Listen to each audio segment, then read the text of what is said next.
sometimes parenting gets tough.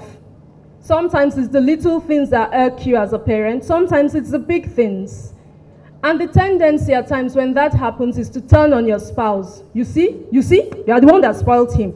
You see, when I said you should shout very well, when I said use bulala, you said no, you are doing Oyibo style.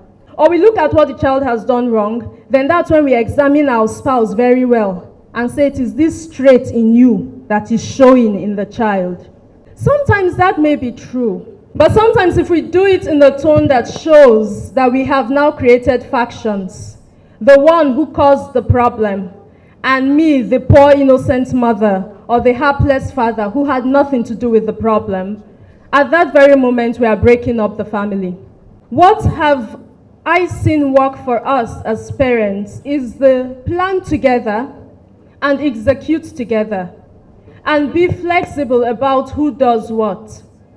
Also to play to our strengths, what we are really good at doing. I love teaching. I love setting up structures for learning. So within our home, I take it upon myself to set up these structures for learning, for revision, and for studying.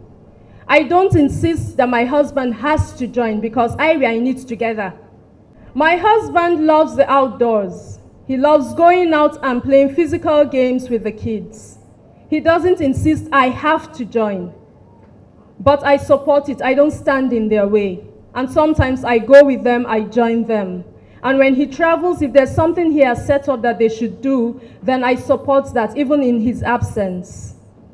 Playing to one another's strengths, and not insisting your spouse should become you because you have this perfect idea of how to raise children.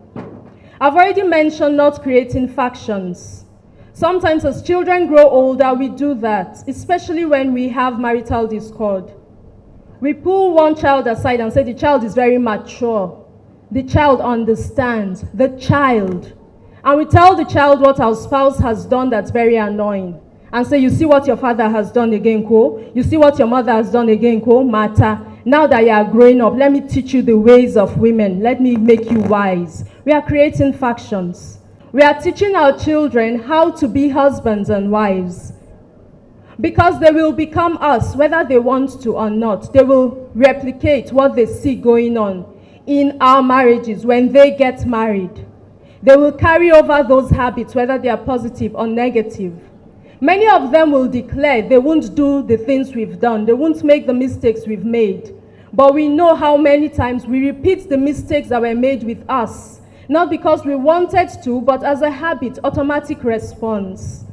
So as we create these factions, we should remember our children are watching, they will copy.